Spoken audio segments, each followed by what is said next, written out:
Hola, antes de comenzar con esta historia me gustaría que le hicieras like a este vídeo y te suscribas para poder subir más contenido como este. Novela. Hermana, en esta vida yo soy la reina. Episodio 267, La caída de Isabella parte 2. El mayordomo Niccolò inclinó la cabeza y les hizo una señal a los sirvientes. Los sirvientes, de manera ordenada, arrastraron a Isabella fuera del estudio del cardenal. Muérete, muérete, viejo inútil. Los gritos y las maldiciones de Isabella llenaron el corredor del segundo piso de la casa de Mare. Los miembros de la familia ni siquiera se atrevieron a mirar, solo movían los ojos siguiendo el rastro de Isabella mientras era arrastrada. Ariadne, ya sea despierta o dormida, cerró la puerta con llave y no se movió de su aposento. El único que se atrevió a salir para ver el rostro de Isabella fue Hipólito. ¿Qué está pasando aquí? Joven amo, apártese. Esto no es asunto suyo. Niccolò. Hipólito se enfadó de inmediato. Soy el único hijo de esta casa y el futuro heredero, como que no puedo opinar. Mientras fingía ser noble, el bufido de Isabella golpeó los oídos de Hipólito. ¡Ja! Con los brazos fuertemente sujetos por dos sirvientes mientras la arrastraban, ella apretó los dientes y le espetó a Hipólito. Despierta, hermano. Deja de decir tonterías sobre ser el heredero. Esta casa ya ha sido devorada por la astuta bastarda. Isabella. Tú y yo no somos más que peones molestos. Si Isabella fuera algo entre una reina y un caballo, Hipólito ni siquiera sería un peón. Simplemente no servía para nada. Isabella no podía soportar lo ridícula que era esta situación. Me voy al convento de San Angelo. ¿Qué? Hipólito miró a su hermana con gran sorpresa. Enviarte allí, eso es una locura. Este mundo es un lugar sucio, y la familia de Mare no es mejor.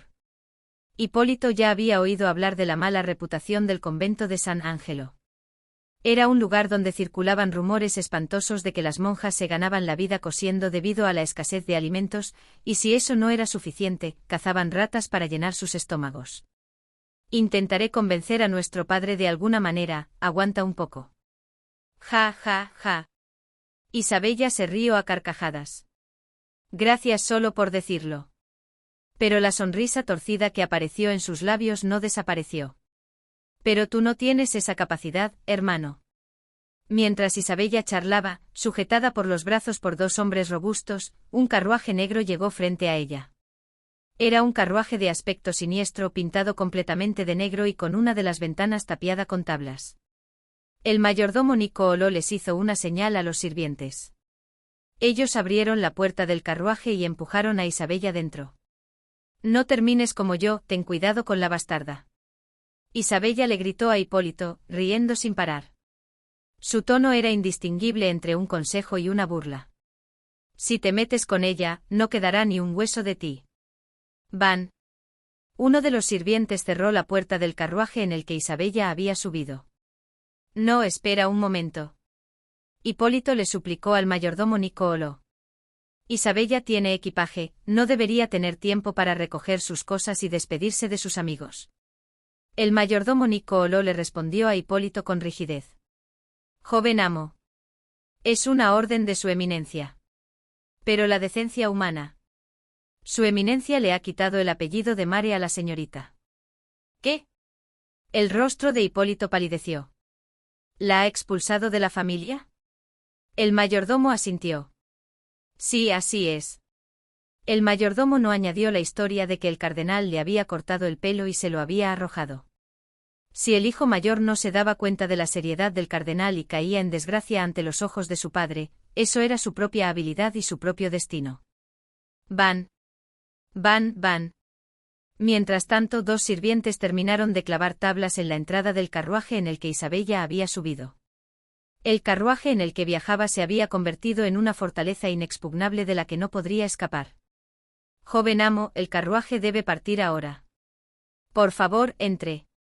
Cuando Lucrecia fue expulsada de la casa en el pasado, el mayordomo Niccolò le dio tiempo para empacar sus objetos de valor y varias pertenencias, y para dejar una carta. En ese momento pensó que Lucrecia podría regresar. Sin embargo, hoy no había ninguna posibilidad. La hija mayor, que había sido la joya del cardenal, probablemente nunca regresaría a la familia de Mare. Había manchado el nombre de la familia, había apuñalado a la familia por la espalda, y el cardenal se había cortado el cabello y se lo había arrojado. Esto era el fin. Niccolò, que había servido al cardenal durante 17 años a su lado, pudo entenderlo sin dificultad. Hipólito balbuceó con una expresión de consternación. Pero al final, no pudo decir nada y cerró la boca. El mayordomo Niccolò lo instó de nuevo.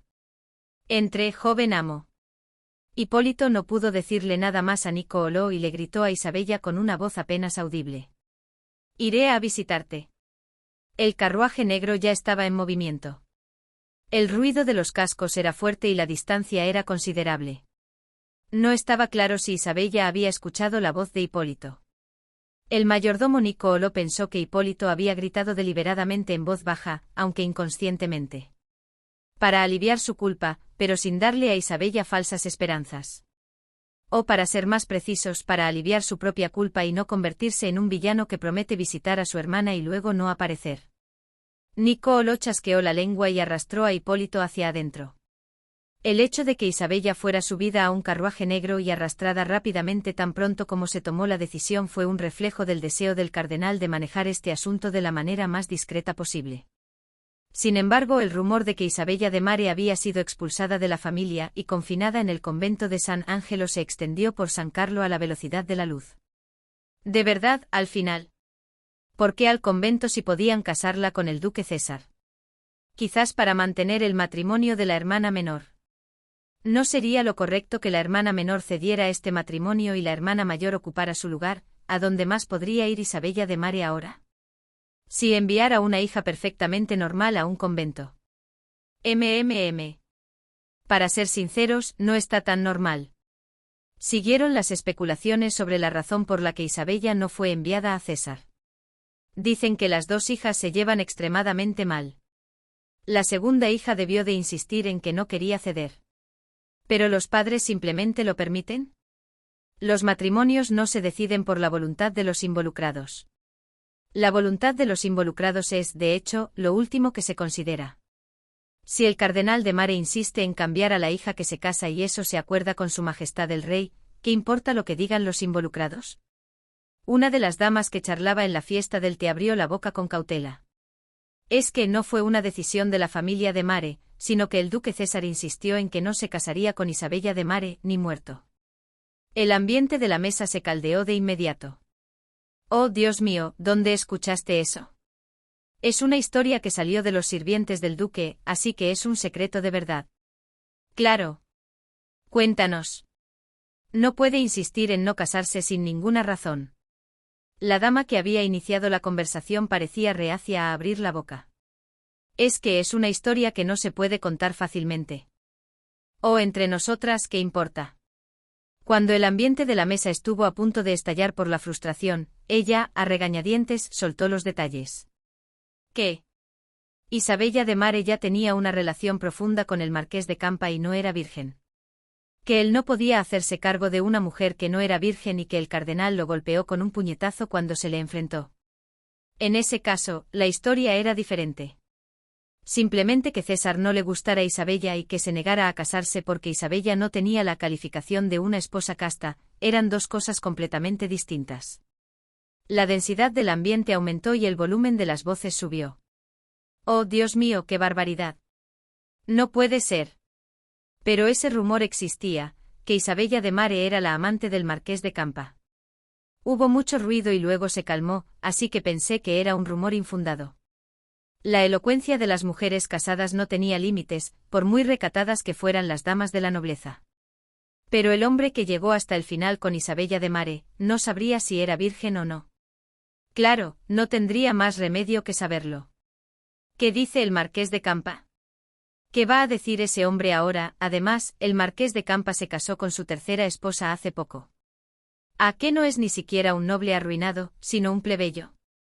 Como ninguna familia noble quería empujar a su hija a un tercer matrimonio, ni siquiera a un segundo, el marqués de Campa tomó como tercera esposa a la hija de una rica familia de comerciantes.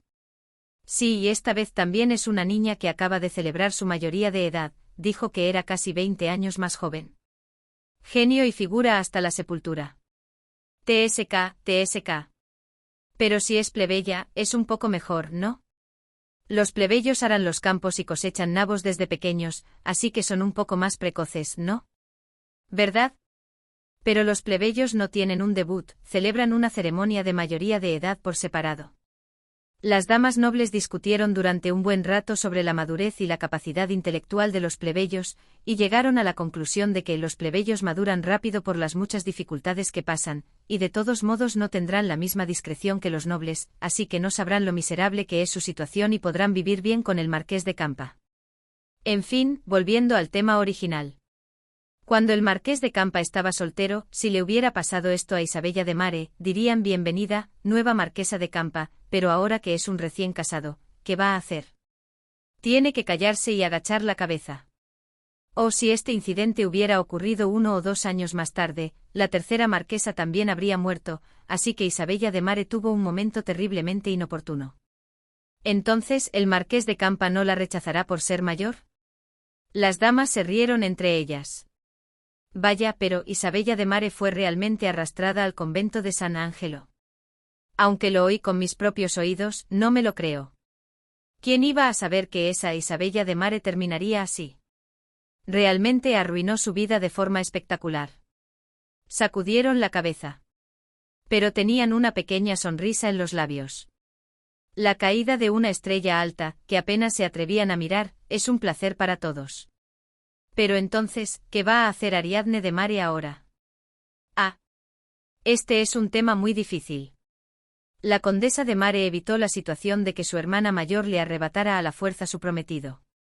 Pero, ¿se casaría realmente con el prometido que se había enamorado de su hermana mayor? El diagnóstico de las damas era realista. Admito que lo que hizo el duque César es terrible.